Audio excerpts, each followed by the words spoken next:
अस्सलाम वालेकुम दोस्तों। सबसे बड़ा इम्पैक्ट है इस वार का, वो ग्लोबल सप्लाई चेन पे है और आपकी प्राइसेस पे है और इकोनॉमिक वार पे है और ट्रेड रूट्स पे है। तो अब चाइना ने तो 8 डिफरेंट इकोनॉमिक कॉरिडोर और ट्रेड रूट्स बनाए हुए हैं और ग्लोबल साउथ, ये जो पूरा इलाका है हमारा, इंडिया, चाइना, पाकिस्तान, रशिया, ये सारा जो ग्लोबल साउथ है, इस सारे की सप्लाई चेन जो है वो by and large China control करता है और फिर रशिया भी इसमें है, लेकिन चाइना बिगर फोर्स है और अपना असर जो है वो गल्फ रियासतों में बढ़ाना चाह रहा था, बढ़ा रहा है और इकोनॉमिक कॉरिडोर्स जो है डेवलप कर रहा है। उसने 8 डिफरेंट कॉरिडोर जो है वो डेवलप कर लिए हैं और उस पर $1 ट्रिलियन की ट्रेड इस वक्त हो रही है। तो इसलिए ये एक्चुअली चाइना और अमेरिका की ग्लोबल ट्रेड वार है। इन रियलिटी ये ग्लोबल सप्लाई चेन का कंट्रोल है कि कौन कंट्रोल करे, तो ऑफ कोर्स रशिया भी इसमें एक फोर्स है। तो बिहाइंड द सीन रशिया और चाइना ने आपस में हाथ मिलाया हुआ है और ये सवाल ही पता नहीं होता कि वो ईरान को इसमें लेट डाउन करें, क्योंकि उनकी अपनी मौत है। मैंने आपको अर्ज किया था, एक चीज होती है स्टेक होल्डर एनालिसिस, आपका इंटरेस्ट क्या है और दूसरी पार्टी का इंटरेस्ट क्या है, और आपकी डिपेंडेंस, आप कितना रिलाई करते हैं, कितनी जरूरत है आपको उसकी और उसको आपको कितनी जरूरत है। इसे कहते हैं इंटरडिपेंडेंस, यानी कि एक दूसरे की जरूरतें कैसे लगी हुई हैं और एक दूसरे का इंटरेस्ट क्या है, यानी उसकी डिपेंडेबिलिटी है, उसके बगैर आप गुजारा कर सकते हैं, और दूसरा यह है कि आपको उससे फायदा क्या होगा। एक होती है जरूरत, एक होता है फायदा। तो इस पे एक प्लॉट होता है इंटरडिपेंडेंस का और इंटरेस्ट सेटिस्फेक्शन का, और वो ड्रा करते हैं जब हम स्टेक होल्डर एनालिसिस करते हैं, यानी इस वार में जितने स्टेक होल्डर हैं उनकी क्या क्या जरूरतें हैं और क्या क्या उनके फायदे हैं। यानी अमेरिका की इस वार में क्या जरूरत है और क्या फायदा है। लोग कहते हैं ये सिर्फ इसराइल का मामला है, मेरा नहीं ख्याल, इसराइल का मामला है, लेकिन इसमें और भी बड़ा मामला है और वो है ग्लोबल ट्रेड रूट्स को कंट्रोल करना। इसराइल की तो वो एक रिलीजियस ज़रूरत भी है और पॉलिटिकल ज़रूरत भी है, क्योंकि नेतन्याहू जो है वो उसकी पॉलिटिकली मौत है अगर वो हार जाए।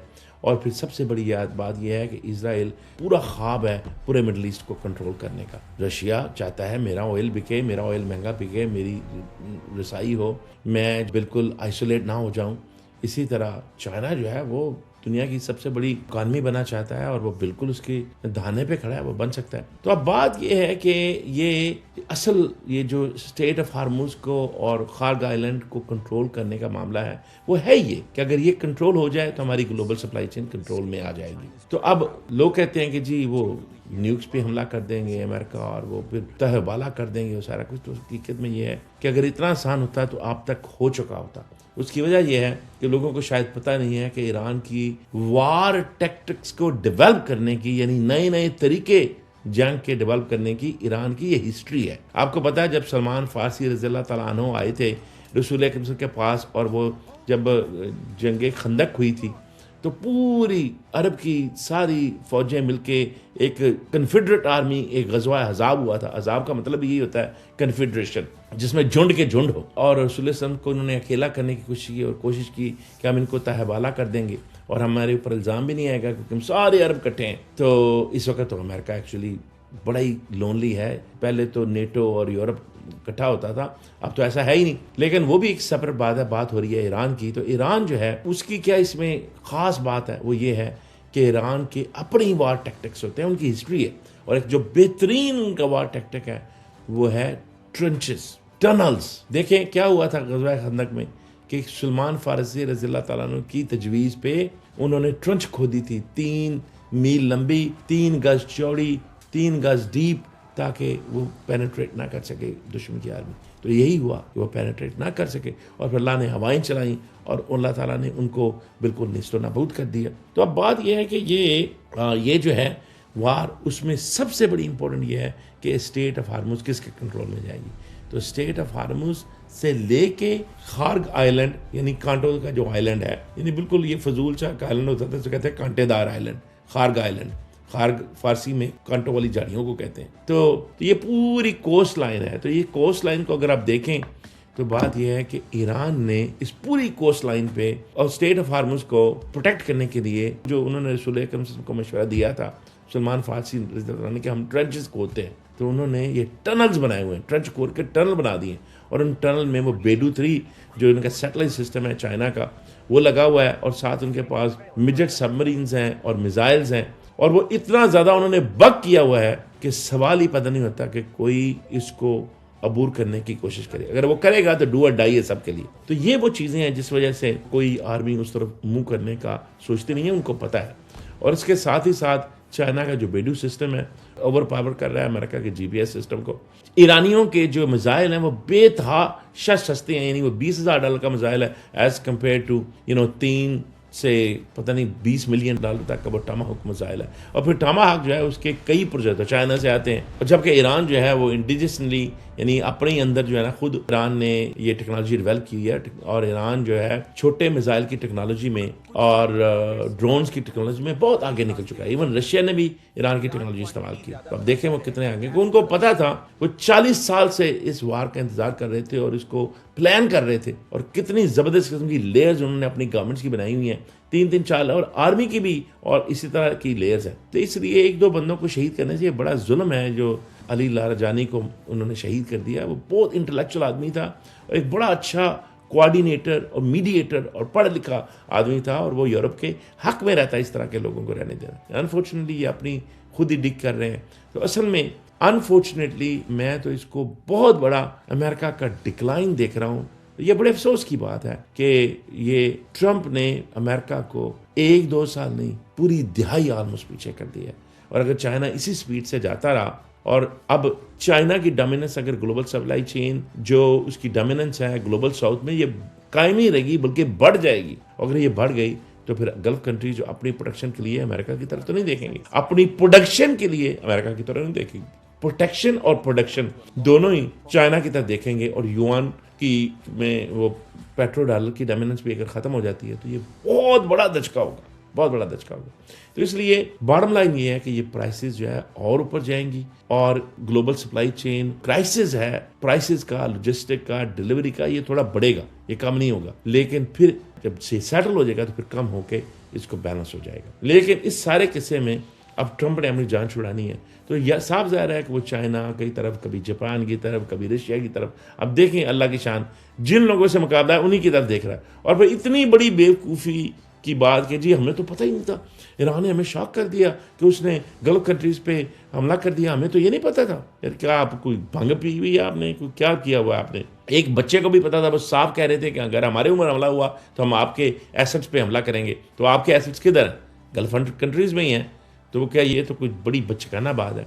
फिर कभी आप चाइना को कहते हो, कभी यूरोप को कहते हो, कभी रशिया को कहते हो कि आओ हमारी हेल्प करने, और बिहाइंड द सीन आप गल्फ कंट्रीज़ को भी कह रहे हो कि भाई मीडिएशन करवाओ। लेकिन बात यह है कि ये सब में एक ऐसी मुसलमान ताकत भी होनी चाहिए जिसकी मुसलमान बात भी माने। गवर्नमेंट तो अपनी जगह पे है, लेकिन अवाम को भी तो किसी ने डकना है ना, अवाम को भी तो किसी ने समझाना है ना। तो कौन है जो अवाम को समझा सके? वो है आपका इमरान खान। और अब ट्रंप साहब को जल्दियाँ लगी हुई हैं, और उनको पता था कि इमरान खान ने आखिरकार मुझे अफगानिस्तान से निकलवाया था, और अब वो ईरान में से जान छुड़ाने के लिए भी, ये अल्लाह के प्लान है, अल्लाह जानता है। और इमरान की भी स्टोरी इसी तरह की है जैसे ईरान की स्टोरी है कि 40 साल से ईरान भी पी काट रहा है, मुश्किलों में रह रहा है, लेकिन सही फैसला वो कर रहे हैं कि जी अब हम इस तरह जंग ख़त्म नहीं करेंगे जब तक आप हमें एश्योरिटी नहीं दें कि आप इन बेसिस को यहाँ से उठाएं। तो मैं तो समझता हूँ ये मुसलमानों का बहुत बड़ा, उम्मत मुसलमान का भला होने वाला है। आप जब तक जो है हमें एश्योरिटी ना दें थर्ड पार्टी की कि आप ये दोबारा जंग मुसल्लत नहीं करेंगे, आप बेसिस नहीं उठाएं यहाँ से,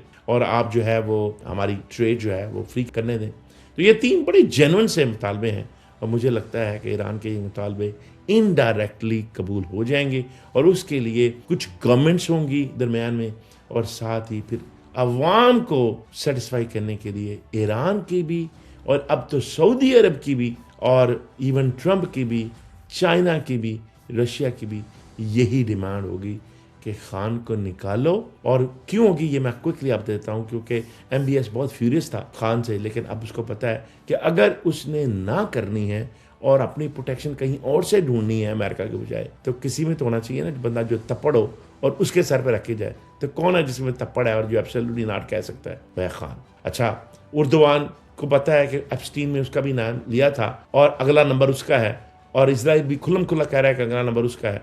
वो भी चाहेगा कि कोई ऐसा मुसलमान लीडर हो जिसमें कोई तपड़ हो, कोई खड़ा हो सके, क्योंकि इनमें से तो कोई खड़ा होने वाला नहीं है। और मुसलमान हो और बड़ी आबादी से हो और और सुन्नी हो और इस तरह करके सारी चीज़ें हो ताकि उसकी पूरी उम्मत मुसलमान बात सुन सके और नॉन कंट्रोवर्शियल हो। मुझे एक लीडर दिखा दें पूरी उम्मत मुसलमान में जो नॉन कंट्रोवर्शियल हो और वेस्ट को भी काबिल कबूल हो कि उसने वेस्ट में भी रहा हुआ हो, एक दिखा दें इमरान खान के अलावा। नहीं है तो सूनर लेटर अभी किसी को नजर आएगा, किसी को नजर नहीं आएगा। ये मैं ऐसे ही इमोशनल जज्बाती बात नहीं कर रहा, एनालाइज करके आपको बता रहा हूं। कुछ चीजें आपको समझ अभी आएंगी, कुछ नहीं आएंगी। अब चाइना को भी लॉन्ग टर्म इस तरह के टुपूसिए नहीं चाहिए जो कि सी पैक को खोल दें और सी पैक को बंद कर दें, क्योंकि उनको तो कॉरिडोर चलाने हैं। ये चाइना का बेहतरीन टाइम है सी पैक और बाकी के कॉरिडोर चलाने का। और चाइना अगर सुलह कराएगा तो चाहेगा कि उसके कॉरिडोर प्रोटेक्ट हो, ये मुकाबलाबाजी ना की जाए उसके कॉरिडोर से, क्योंकि हम क्यों और इसके लिए उनको ट्रस्टवर्दी लोग चाहिए। और वो कौन है? वो है खान। फिर रशिया को भी ऐसा ट्रस्टवर्दी बंदा चाहिए जो अफगानिस्तान और पाकिस्तान और ईरान के साथ बैलेंस कर रखे और साथ साथ यूरोप और अमेरिका के साथ भी बैलेंस रखे। वो कौन है? वो है आपके खान साहब। तो अब बाकी रह गई बात इंडिया और इजराइल की। तो साफ सी बात है कि इजराइल साहब को तो इस वक्त थोड़ा सा लोन लगने वाला है। उनकी जो ग्लोरी थी, उन्होंने जो देखनी थी, वो अत खुदा का वैर था, वो उन्होंने देख ली। अब उनका ये टाइम आ रहा है। और इसी तरह तो कुरान में अल्लाह ताला फरमाता है कि ये बार बार, ये बात नहीं है कि 2 दफ़ा 3 दफ़ा उनकी आएगी। मैं इस बात को नहीं मानता। जब कुरान रिपीट करता है ना कि ग्लोरी आएगी और डिक्लाइन आएगा, तो उसका मतलब ये होता है कि अगर तो ऊफू बेहदी ऊफी बेहदिकुम, कि तुम अपना अहद पूरा करो, मैं अपना अहद पूरा करूंगा। तो अगर तो आप अपना अहद पूरा करोगे, चाहे आप यहूदी हो, मुसलमान हो, क्रिश्चियन हो, कोई हो, अगर आप इंसाफ पे रहोगे तो अल्लाह आपके साथ है। और अगर आप बेइंसाफी करोगे, चाहे अपना नाम कितना ही बड़ा मुसलमान रख लो, तो फिर अल्लाह आपके साथ नहीं है। तो बात यह है कि अल्लाह हक का अल्लाह है, इंसाफ का अल्लाह है। और इंशाअल्लाह ताला जैसे अल्लाह ईरान को फतह अता फरमाएगा, ये इनडायरेक्टली होगी। ये जैसे ग़ज़वा खंदक में किसी ने नहीं माना था ना, लेकिन ग़ज़वा खंदक के बाद ऐसी धाक बिठा दी अल्लाह ने, ना तो यहूदियों की, मदीना के यहूदियों की हिम्मत रही दोबारा से रिशा-दवानियाँ करें। बहुत बुरा हाल हुआ था, वो एक सेपरेट बात है, बाद में करेंगे। और ना ही फिर कुफार मक्का की हिम्मत रही। उसके बाद अल्लाह ने हिम्मतें तोड़ दी और फिर फतह मक्का हुआ। तो इसी तरह ही ईरान की फतह होगी, इसी तरह ही आपके पाकिस्तान में भी स्टेबिलिटी आएगी। और आप देखेंगे कैसा अल्लाह बदलता है और इंशाअल्लाह इमरान खान बाहर आता है। बस आपका काम यह है कि अब आपने हिम्मत बांधी है और कहा है कि हमने बाहर निकलना है। तो पाकिस्तान के नौजवानों, बाहर निकलो, फतह आपके कदम चूमने को तैयार है। अल्लाह ताला आप सब काम। Thank you.